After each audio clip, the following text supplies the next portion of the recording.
Hello everyone. नॉर्सेट PY की topics में आज बात कर रहे हैं अपन 5 मोमेंट्स ऑफ हैंड हाइजीन जो कि डब्ल्यूएचओ के द्वारा दिए गए थे कि कौन कौन सी ऐसी कंडीशन है जहां पे हमें हैंड हाइजीन परफॉर्म करनी। इसके अलावा किस तरह से हम पेशेंट को क्रॉस इन्फेक्शन से बचा सकते हैं। चलिए, अगर सिंपल वे में बात करूं तो टोटल 5 स्टेप्स है जहां अपने को मेनली हैंड हाइजीन परफॉर्म करने की नीड रहती है। First of all, this is the before touching a patient. अगर हम किसी भी पेशेंट को टच कर रहे हैं तो टच करने से पहले अपने को हैंड हाइजीन परफॉर्म करनी है। इसके अलावा after touching the patient, patient को टच करने के बाद भी हमें वापस से हैंड हाइजीन परफॉर्म करनी। इसके अलावा बिफोर क्लीन या असेप्टिक प्रोसीजर, कोई भी प्रोसीजर कर रहे हैं पेशेंट के साथ, चाहे वो क्लीन है चाहे असेप्टिक है, उसको करने से जस्ट पहले अपनी एक बार हैंड हाइजीन परफॉर्म करनी है। इसके अलावा after body fluid exposure risk, अगर हमें लग रहा है कि पेशेंट का बॉडी फ्लूइड हमारे साथ एक्सपोज हुआ था तो ऐसी कंडीशन में हमें हैंड हाइजीन परफॉर्म करनी है।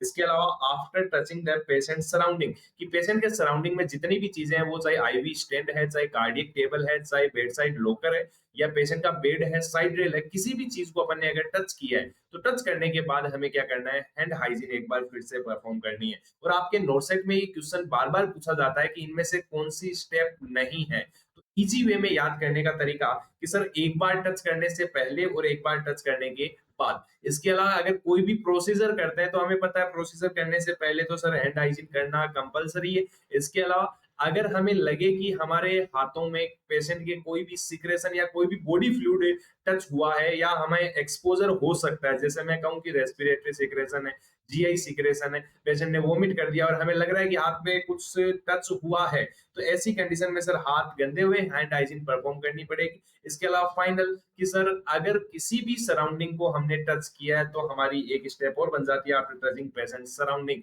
These are the 5 moments of hand hygiene. और इसी तरह के पीवाईक्यू से जुड़े रहने के लिए चैनल को जरूर सब्सक्राइब करें। Thank you so much.